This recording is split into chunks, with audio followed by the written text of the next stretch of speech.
Here's a question for you. Is the countryside racist? Well, that's what a wildlife charity is claiming. The Wildlife and Countryside Link says the British countryside is a racist colonial white space. The group includes the RSPCA, the Worldwide Fund for Nature, and, of course, the National Trust. Well, I can now speak with historian and broadcaster Rafe Heydel-Mankoo. Rafe, always a pleasure to have you on GBNews. Some people will be rolling their eyes, other people will be throwing their croissants. Here we go again. Everything is racist. This time, the countryside.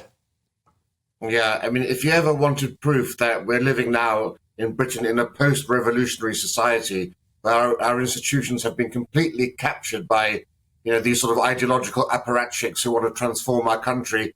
Well, this case, I think, is a prime example. The trustees of this organization include those who work on land justice and decolonizing conservation. So this is not in any way a neutral body. We mustn't think of it like that. It's absolutely rotten and biased to its core. But most stupidly of all, this Wildlife and Countryside Link, the organization that says the countryside is a racist, colonial white space, they don't employ a single non-white person. I went to their website. All 11 employees are white.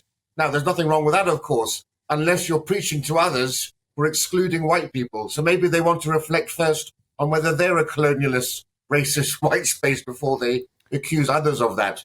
And I don't want to stereotype them, but they all seem to be drawn from that same type of pool that we're so familiar with from Just Stop Oil protests. These are young middle-class university graduates who seem to have far more in common with, say, the metropolitan elite than with our country folk.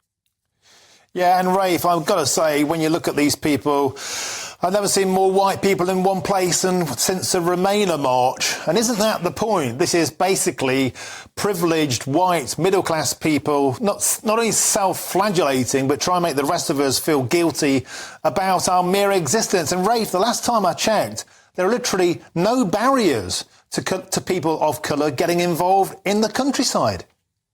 Exactly. They've declared that as a problem, the fact that Britain's green spaces are built with white British cultural values. Well, gosh, knock me down with a feather. Who could have imagined a nation founded and created by white British people would have white British cultural values? But the fact that they say that strikes at the core of this issue, as you've just said.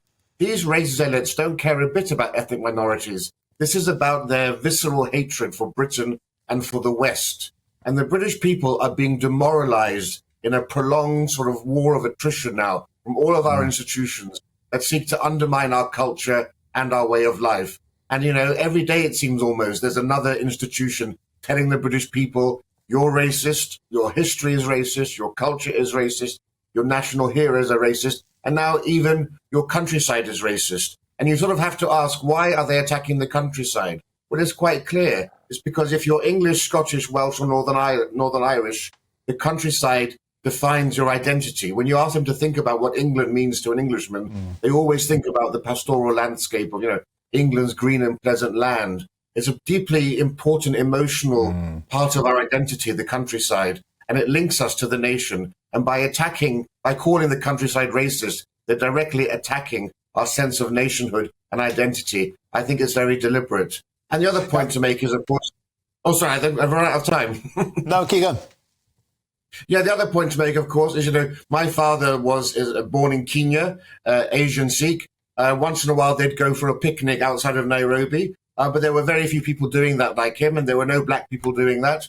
I'm a member of the National Trust still and of the Royal Horticultural Society. I go to houses and gardens around the countryside. I've been very interested to see in the last few years, a large number of ethnic minorities are now visiting, but they're Indian, Chinese, and Japanese. Black people aren't going out into the countryside, maybe because it's difficult to get out of the cities, but also these are cultural issues within those communities. They may not have the same interest in going out to the countryside. It was reported last year that 95% of black people can't swim. These are cultural issues that have nothing to do with the white population being oppressive, but these are just for the historical or whatever reasons within those communities. They don't have the same interests. Going into the countryside is still primarily a white middle class activity. White working classes are also underrepresented there too. So the idea to try to focus everything on race is so divisive to our society and our culture.